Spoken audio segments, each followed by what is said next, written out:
Welcome to ma'am की class, जहाँ होती है टीचिंग ईजी और इंटरेस्टिंग। आज की क्लास एक डिमांड पे ही बनाई जा रही है। अर्थशास्त्र जो है वो लेसन 3 उत्पादन तथा लागत यानी कि क्लास 12 के माइक्रो इकोनॉमिक्स व्यष्टि अर्थशास्त्र का 3rd lesson production and cost उत्पादन तथा लागत, ये एक ही वीडियो में आ जाए। हालांकि ये थोड़ा सा मुश्किल है क्योंकि लेंदी ये पूरा का पूरा चैप्टर है और इसको एक वीडियो में समेटना थोड़ा सा मुश्किल है, लेकिन फिर भी नामुमकिन नहीं। तो मैं वही करने जा रही हूँ। ये पूरा जो लेसन है, इसके कौन से टॉपिक इंपॉर्टेंट है, कौन से आपके टेस्ट में आ सकते हैं, कौन से बोर्ड के एग्ज़ाम में आ सकते हैं, कुल मिला के कौन सा वेरी वेरी वेरी इंपॉर्टेंट। इसमें जो पहला टॉपिक आता है उत्पादन फलन, इसका बेसिक और भी समझ लीजिए। उत्पादन का क्या मतलब होता है? उत्पादन का मतलब होता है किसी चीज़ का निर्माण करना, किसी वस्तु की उपयोगिता को बनाना, उत्पादन कहलाता है। ठीक है। अब उत्पादन फलन यानी कोई भी उत्पादन हो रहा है तो वो किन किन बातों पे निर्भर करता है। उत्पादन का मतलब क्या होता है? मतलब कि जैसे आप अगर प्रोडक्शन कर रहे हो, उत्पादन कर रहे हो, या फैक्ट्री आप चले जाओ किसी फर्म में, वहाँ पे क्या होता है, हम इनपुट कुछ न कुछ डालते हैं। मान लीजिए बिस्किट बनाने की फैक्ट्री है, ठीक है, तो यहाँ पे जो बिस्किट बने हैं ये पहले आप आटा ले आओगे बोरी में और ये इनपुट के तौर पे यहाँ जाएगा। आप शुगर ले आओगे, ठीक है, वो इसमें जाएगा। ये सारा मिला करके ये क्या बन जाएगा? कुकीज़ बन जाएगा, बिस्किट बन जाएगा। तो यहाँ पे इनपुट को क्या कहते हैं हम हिंदी में? इसे कहते हैं आगत। ठीक, आगत बहुत सारे होते हैं।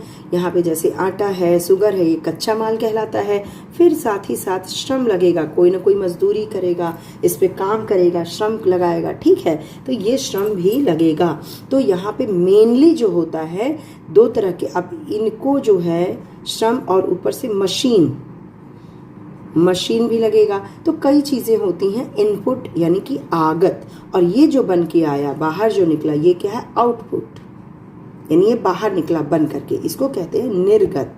जो निकला वो निर्गत है, जो आया लगाया गया वो आगत है। तो ये सारा प्रोसीजर जो आपको अभी बोर्ड पे दिख रहा है यही है उत्पादन। उत्पादन में आगत लगता है और निर्गत होता है, ठीक है। ये बेसिक आप समझ गए हैं।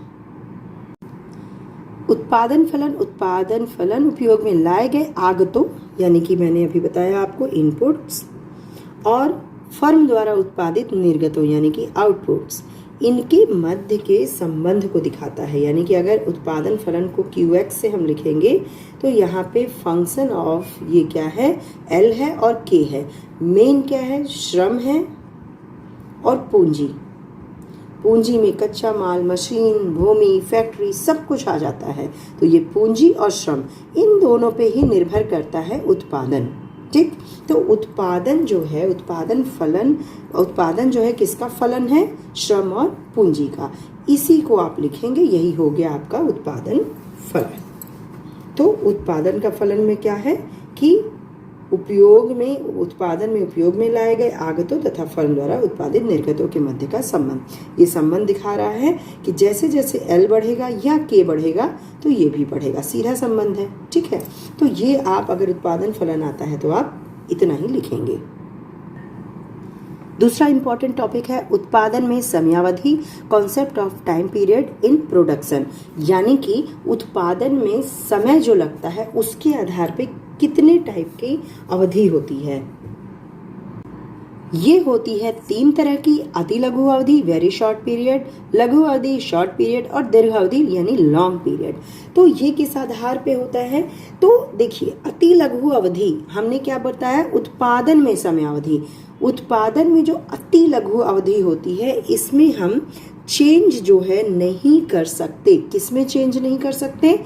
2 तरह के साधन होते हैं, ठीक है। जैसे हमने कहा श्रम और पूंजी, तो इनको हम 2 तरह के साधन में बांटते हैं। एक होता है स्थिर साधन और एक होता है परिवर्तनशील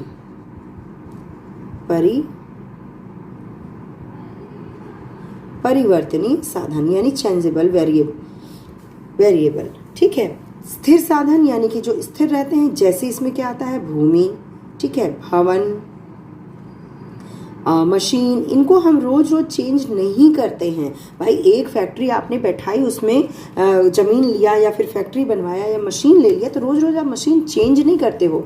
क्या चेंज करते हो, बल्कि कच्चा माल रोज आता है आपका, या बहुत कम पीरियड में आता है, तो कच्चा माल हुआ, श्रम हुआ, श्रमिक भी आप चेंज कर सकते हो। तो वो अवधि जिसमें न तो इसमें चेंज हो सके न इसमें चेंज हो सके, उसे कहते हैं अति लघु अवधि। जैसे किसी फैक्ट्री में तुरंत से बोलो आप कि आपको 1 घंटे के अंदर या 2 घंटे के अंदर या 10 घंटे के अंदर भी इतना आपको बना के देना है, तो आप न तो कच्चा माल ला सकते हो उस टाइम पीरियड में, न ही भूमि भवन तो कर ही नहीं सकते चेंज, और ये छोटे छोटे जो चेंज कर सकते हैं वो भी नहीं कर सकते, यानी वेरी शॉर्ट पीरियड। इसमें क्या है, उत्पादन के घटकों में, उत्पादन के फैक्टर्स में चेंज नहीं हो सकता। लघु अवधि क्या है, लघु अवधि वो अवधि होती है जिसमें परिवर्तनीय जो साधन है इसमें चेंज हो सकता है, लेकिन इसमें चेंज नहीं हो सकता। ठीक है, यानी कि लघु अवधि में परिवर्तनीय साधन यानी कच्चा माल आप बढ़ा सकते हो, श्रमिकों को ला सकते हो, तो ये है लघु अवधि उत्पादन में।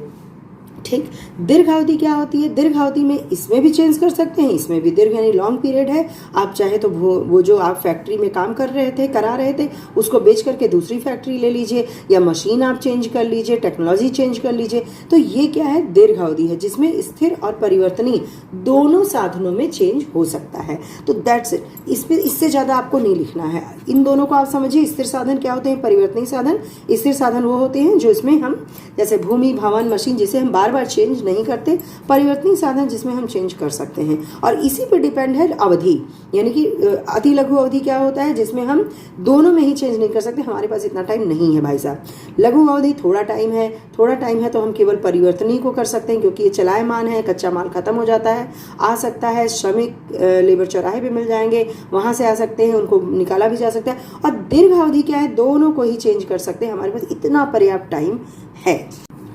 उत्पादन की माप की बात करें, मेजर ऑफ प्रोडक्शन, तो ये 3 प्रकार के होते हैं। कुल उत्पादन, टोटल प्रोडक्ट यानी कि टीपी शॉर्ट में लिखते हैं, सीमांत उत्पादन, मार्जिनल प्रोडक्ट यानी एमपी, और औसत उत्पादन यानी एवरेज प्रोडक्ट एपी लिखते हैं। अब ये तीनों हैं क्या, ये देखते हैं। मान लीजिए कि इकाइयाँ 4 हैं, 1 2 3 4। ठीक, यहाँ पे जो है इकाइयों का मतलब यहाँ पे हम श्रम से ले सकते हैं। श्रम हमारे पास 4 हैं, यानी 4 मजदूर हैं। अब ये 4 मजदूर कितना कितना उत्पादन कर रहे हैं, यहाँ पे हम इनसे कितना हो रहा है उत्पादन। ये जो पहला मजदूर है, मान लीजिए कि उत्पादन उस समय 0 था तो इसने 10 बढ़ाया। ठीक है, यहाँ पे दूसरा मजदूर जब आया तो पूरा उत्पादन हमारा 30 के बराबर हो गया। तीसरा आया तो हमारा उत्पादन और बढ़ के यहाँ पे 40-45 के बराबर हो गया, और चौथा मजदूर आया तो हमारा उत्पादन बढ़ गया और 60 के बराबर हो गया। ये हम कुछ भी आंकड़े ले सकते हैं, बस ये है कि एक एक मजदूर बढ़ते जा रहे हैं, तो यहाँ पे हमारा उत्पादन जो है वो बढ़ता जा रहा है। तो टोटल प्रोडक्शन क्या होता है, इनका योग। ठीक है, टोटल प्रोडक्शन अगर हम देखेंगे तो यहाँ हम लिखेंगे n, यानी कि कितना कुल हुआ है, तो यहाँ पे हम इसे जोड़ लेंगे 5, और यहाँ पर कितना हो जाएगा 1400, यानी 145 के बराबर टोटल प्रोडक्शन हुआ। तो टोटल प्रोडक्शन का यहाँ हम सूत्र क्या लिखते हैं, टोटल प्रोडक्शन जो है कुल उत्पादन होता है, यानी n के बराबर होता है, यानी कि सभी के उत्पादन को सम कर लेंगे, सम का चिन्ह है, सम कर लेंगे, और यहाँ पे लिखेंगे सभी का उत्पादन, सभी इकाइयों द्वारा उत्पादन। ठीक है, अब होता है दूसरा एमपी होता है। एमपी क्या होता है, तो हर एक मजदूर का अपना उत्पादन, यानी कि पिछले देखिए पहले मजदूर ने कितना किया 10, तो पहले का उत्पादन है 10।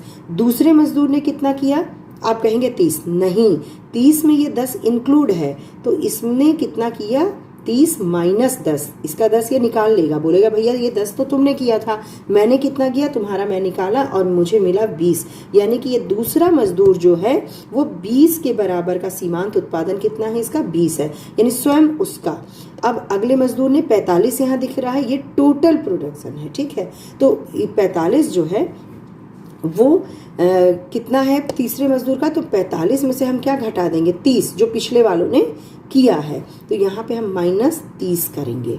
ठीक, तो फिर यहाँ पे निकल के आ जाएगा 15, यानी कि 15 किया है तीसरे वाले ने।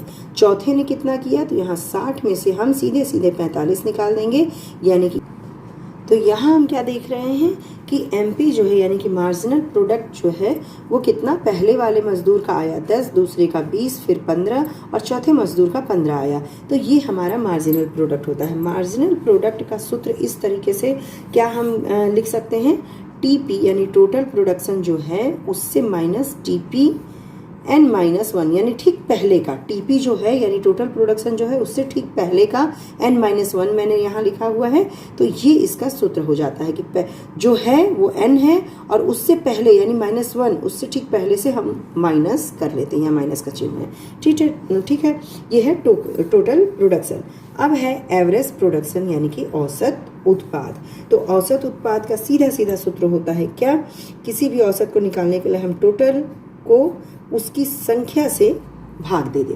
परिवर्तनशील अनुपातों का नियम, लॉ ऑफ वेरिएबल प्रोपोर्शन, इसका मतलब क्या होता है और ये नियम कैसे काम करता है ये हम देखेंगे, ग्राफ के रूप में देखेंगे और देखेंगे हम इसे चार्ट के रूप में कि ये होता क्या है।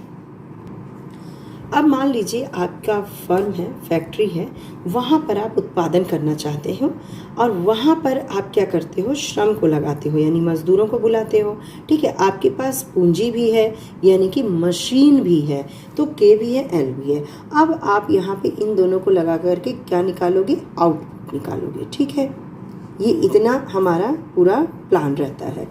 अब उसके बाद हम श्रम कितना लगाएंगे और पूंजी कितना लगाएंगे। यहाँ पे हम मान के चलते हैं कि जो पूंजी है वो स्थिर है यानी मशीन आप रोज नहीं बढ़ाओगे। अब इस स्थिर पूंजी पे हम श्रम को बढ़ाते जाते हैं, पहला मजदूर, दूसरा मजदूर, तीसरा मजदूर, चौथा मजदूर, पांचवा मजदूर, ये हम कब तक बढ़ाएंगे और बढ़ाते रहने से क्या ये आउटपुट भी हमारा ओवर इस तरह से बढ़ता रहेगा, क्या ये बढ़ता रहेगा, ये हमारे सामने एक क्वेश्चन उभरता है। देखिए, जब भी हम K को स्थिर करके L को बढ़ाते जाते हैं तो यहाँ पे हमारा जो प्रोडक्शन है या फिर हम इसको कहें TP है वो बढ़ता रहेगा, लेकिन घटती दर से बढ़ने लगेगा। एक समय में जाकर के इसकी भी एक सीमा होती है। ठीक है, आप एक मशीन पे कितने मजदूर लगा रहे हो, पहला आपने लगाया तो बढ़ा, दूसरा आपने लगाया तो बढ़ा, तीसरा आपने लगाया तो और बढ़ा, लेकिन चौथा आप लगा रहे हो तो बढ़ नहीं रहा है बल्कि स्थिर है, और पांचवा लगा रहे हो तो ये फिर घटती दर से बढ़ रहा है यानी घटने लग रहा है, फिर और घटेगा। जैसे आपने विच्छिन्न बेरोजगारी, प्रच्छन्न बेरोजगारी आपने पढ़ा होगा। एक खेत है मान लो अगर इतना, तो यहाँ पे हम मजदूर अगर लगाते जाएं, मान लीजिए कि ये उत्पादन जितना होता है, मान लो कि हमने पहला मजदूर लगाया, दूसरा लगाया और तीसरा लगाया, तो इसकी जो मैक्सिमम कैपेसिटी है मान लो कि 10 बोरे गेहूँ देने की है इस खेत की, तो 3 अगर हैं तो 10 बोरे गेहूं आ जाता है। अगर हम चौथे को भी लगा ले, पांचवे को भी लगा ले, तो यहाँ पे क्या होगा, 10 बोरे से बढ़ेगा नहीं, क्योंकि मैक्सिमम कैपेसिटी ऑफ पूंजी, ये जो कैपिटल है यानी जमीन है उसकी 10 बोरे ही है। चाहे फिर हम अगर बढ़ाते जाएंगे तो इस 10 बोरे में से उत्पादन घटने लगेगा। घटने का मतलब इसी बोरे में से ये लोग खाएंगे, इनको दिया जाएगा वेतन या फिर मजदूरी, तो ये एक तरह से घटने लगेगा। तो बेसिक इसका यही है कि परिवर्तनशील अनुपातों का नियम क्या बताता है कि अगर हम एक उत्पादन के एक साधन को स्थिर रख के बाकी को बढ़ाते जाएं या बाकियों को स्थिर रख के केवल एक को बढ़ाते जाएं, तो हमारा उत्पादन पहले तो बढ़ता है, ठीक है, पहले तो बढ़ेगा, लेकिन उसके बाद स्थिर और उसके बाद फिर घटने लगता है। परिवर्तनशील अनुपातों के नियम को इस चार्ट के द्वारा हम दिखाते हैं, जो कि टीपी, एपी और एमपी में आपस में कैसे संबंध होते हैं ये एक ही चार्ट में आपका क्लियर हो जाता है। और यही जो है जो चार्ट है यही आपके एग्जाम में भी आपको काम आएगा जब आपको पूछा जाता है कि टीपी और एमपी में या एपी और एमपी में क्या संबंध होते हैं। ठीक है, तो पहले हम चार्ट समझ लेते हैं। यहाँ पे देखिए श्रम की मात्रा को बढ़ाया जा रहा है। ठीक है, 1 2 3 4 5 इस तरह से करके श्रम की जो मात्रा है वो लगातार बढ़ रही है। और यहाँ पे पूंजी जो है स्थिर है, मान लो 5 ही है तो 5 है। टीपी क्या होता है, पहले बढ़ता हुआ है, ठीक है, 64 तक, उसके बाद घटती दर से बढ़ रहा है। घटती दर से यानी कि 1 से सीधे 10 में जंप किया, 10 से सीधे 26 जंप कर लिया है ना, यानी कि 16 बढ़ गया, फिर 26 से 48 और 64 बढ़ा। लेकिन यहाँ पे जो बढ़ने की दर है वो घटने लगी है। देखिए 64 से 75 हो गया, ठीक है, उसके बाद 84 ही बढ़ रहा है, 91 इस तरह से, और एक बार जाकर के स्थिर हो जाता है और स्थिर होने के बाद फिर उत्पादन गिरने लगता है। यानी कि एक सीमा से ज़्यादा अगर हम उसमें श्रम लगाते जाएं तो फिर उत्पादन घटता है। एपी क्या होता है? एपी 0 है और इस तरह से यहाँ पे आकर के ये क्या हो जाता है, स्थिर हो जाता है 16 और फिर उसके बाद ये घटने लगता है, यहाँ तक घटता हुआ आ रहा है, आपको दिख रहा है। एमपी क्या होता है? यानी कि मार्जिनल प्रोडक्शन। ये देखिए पहले 0 है और उसके बाद ये बढ़ता है, उसके बाद बहुत जल्दी ही घटने लगता है, ठीक है। एपी से बराबर होता है और टीपी से तो बहुत ही जल्दी ये घटने लगता है, और घटते घटते एमपी में ये है कि ये माइनस भी हो सकता है, ठीक है। तो यहाँ पे पहली अवस्था होती है। पहली अवस्था में क्यों कह रही हूँ, अभी ग्राफ में आपको समझाऊंगी। पहली अवस्था जो है वो है परिवर्तनीय साधन वर्धमान प्रतिफल देता है, यानी कि बढ़ता हुआ, ये पहली अवस्था है। यहाँ पे सभी बढ़ रहे हैं, टीपी, एपी, एमपी तीनों बढ़ रहे हैं, तो ये वर्धमान प्रतिफल। दूसरी अवस्था में परिवर्तनीय साधन का ह्रासमान प्रतिफल, सब घटने लगते हैं, ठीक है। यहाँ के बाद सब घटने लगते हैं। और तीसरी अवस्था क्या है? ह्रासमान प्रतिफल, यानी कि यहाँ पे घटते तो हैं सभी, लेकिन सीमांत उत्पादन माइनस में चला जाता है, ठीक है। और इसका रिजल्ट भी यही चीज़ यहाँ पे लिखा हुआ है कि टीपी, एपी, एमपी धनात्मक है, बढ़ रहा है, लेकिन एमपी में गिरावट पहली ही अवस्था में शुरू हो गई है। टीपी, एमपी सभी घट रहे हैं और एमपी तेजी से घट रहा है। टीपी में गिरावट है लेकिन धनात्मक है, एपी में गिरावट है लेकिन धनात्मक है, लेकिन एमपी जो है वो ऋणात्मक हो चुका है। इसी पे आधारित हम ग्राफ बनाते हैं जो कि इस तरीके से होता है। यहाँ पर जाके ये हमारा टीपी है, पहले ये बढ़ रहा है, उसके बाद जाकर के यहाँ पे स्थिर हो जा रहा है और उसके बाद घटने लग रहा है, लेकिन धनात्मक ही है। एमपी जो है वो यहीं से हम शुरू करते हैं। एपी भी है, इस तरह से बढ़ता है और फिर घटने ही लगता है, उसमें घटा। और एमपी बहुत तेजी से बढ़ता है, ठीक है, और फिर यहाँ पे आके एपी के बराबर हो जाता है यहाँ पर, और उसके बाद ये मैक्सिमम यानी अधिकतम उत्पादन यहाँ है, तो एमपी यहाँ पर 0 हो जाता है और एमपी यहाँ पे नेगेटिव हो जाता है, ठीक है। ये आपको समझ में आ रहा है। टीपी आप देखिए, टीपी का ग्राफ कैसा गया है, अभी मैंने आपको सारणी में दिखाया। ये बढ़ता हुआ है, फिर स्थिर है, यानी मैक्सिमम अधिकतम उत्पादन पे पहुंचा और फिर गिरने लगा। एपी क्या हो रहा है, ये धीरे धीरे बढ़ता है और धीरे धीरे गिरता ही चला जाता है। एमपी क्या होता है, एमपी एपी से तेजी से ज़्यादा बढ़ता है और तेजी से गिरने भी लगता है, और ये जहाँ पे बराबर होते हैं, पहला पॉइंट ये मिलता है। और दूसरा एमपी जहाँ पे 0 हो जाता है, एमपी यहाँ क्या है, ये 0 है इसके बराबर, तो यहाँ पे 0 है, तो यहाँ पे टीपी अधिकतम होता है। वही चीज़ अभी मैंने आपको चार्ट में भी दिखाया कि जहाँ पे एमपी 0 है वहाँ पे टीपी जो है वो अधिकतम होता है। देखिए इस चीज़ को मैं फिर शो कर रही हूँ आपको दिख रहा होगा। टीपी यहाँ पे, टीपी अधिकतम है कहाँ, 100 पे है, ठीक है, 100 पे टीपी अधिकतम है और यहाँ पे एमपी 0 हो जाता है। तो ये हम इस तरह से ग्राफ में भी दिखाएंगे। और परिवर्तनीय अनुपातों के नियम पे पूरा का पूरा क्वेश्चन आता है, या फिर ये भी आ सकता है एपी और एमपी में संबंध बताइए। तो एपी और एमपी में क्या संबंध है कि एपी और एमपी एक साथ बढ़ते हैं, लेकिन एमपी जो होता है तेजी से बढ़ता है, एपी से ज़्यादा तेज बढ़ता है और एपी से ज़्यादा तेज गिरता भी है। एपी ऋणात्मक नहीं है लेकिन एमपी ऋणात्मक हो सकता है। अब बात आती है लागत की, कॉस्ट की। इसमें है फिक्स कॉस्ट और वेरिएबल कॉस्ट, यानी कि स्थिर लागत, परिवर्तनशील लागत।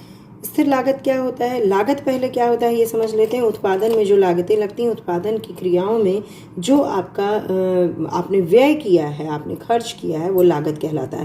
कहते हैं ना कि अगर मान लीजिए कि एक पोशाक आपके पास है तो हम कहेंगे इसको बनाने में कितनी लागत लगी, फैक्ट्री में पूछा जाएगा कितनी लागत लगी, और इन्हीं लागतों में कुछ चीज़ों को जोड़ के, टैक्सेस जोड़ के उसका बाजार का मूल्य ज्ञात हो जाता है। तो मूल रूप से लागतों को स्थिर लागत और परिवर्तनशील लागत में करते हैं। जैसे मैंने बताया था कि स्थिर साधन होते हैं मशीन, पूंजी, भवन, तो उसमें जो लागत लगती है वो होता है, जैसे कि भूमि लागत के रूप में लगी, या फिर मशीन है, फैक्ट्री है, भवन है, ठीक है, ये सब स्थिर लागतें हैं। परिवर्तनशील लागत में कच्चा माल है जिसकी लागत चेंज होती रहती है, और श्रम है, ठीक। तो परिवर्तनशील लागत जिसमें चेंज होता रहता है, जिसमें परिवर्तन होता रहता है, मतलब मात्रा के साथ मात्रा में अगर परिवर्तन हो रहा है तो इसमें भी हो रहा है। मान लीजिए कि आपकी एक बेकरी शॉप है और वहाँ पे ऑर्डर ज़्यादा आ गया तो आप श्रमिकों को ज़्यादा लगा देंगे, इसमें भी चेंज हो जाएगा, कच्चा माल भी ज़्यादा लाएंगे, ठीक है, चीनी मैदा ये सब ज़्यादा लाएंगे। लेकिन मशीन और ये इनका ये जो स्थिर लागत है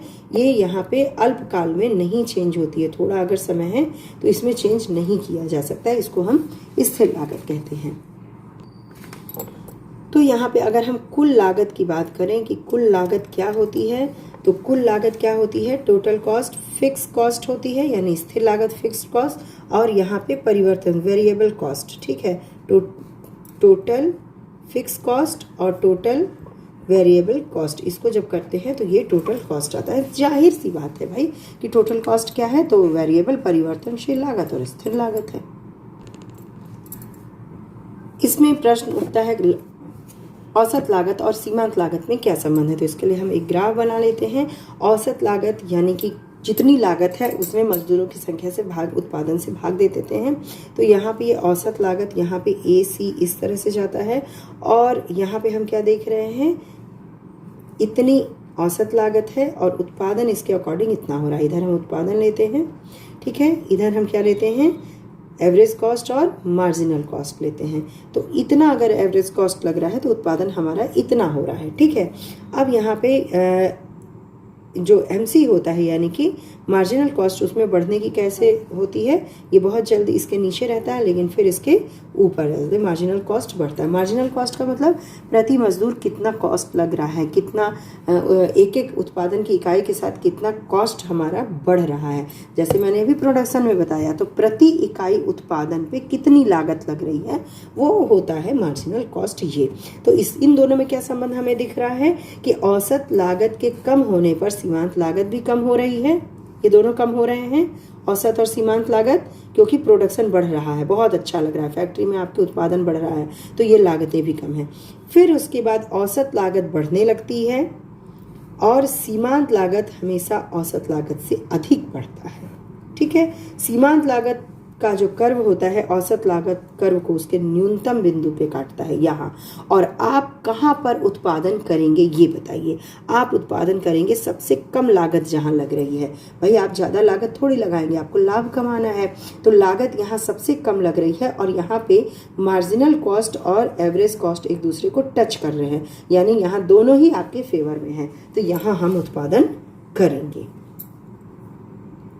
एक बहुत ही इंपॉर्टेंट क्वेश्चन आता है, औसत व सीमांत लागत वक्र U आकार के क्यों होते हैं। ये आपको दिख रहा है, लगभग U आकार के दोनों हैं, अंग्रेजी के अक्षर U के आकार के। तो ये इसका उत्तर आप लिखेंगे। सबसे पहले तो ये बनाएंगे कि हाँ ये U आकार के होते हैं।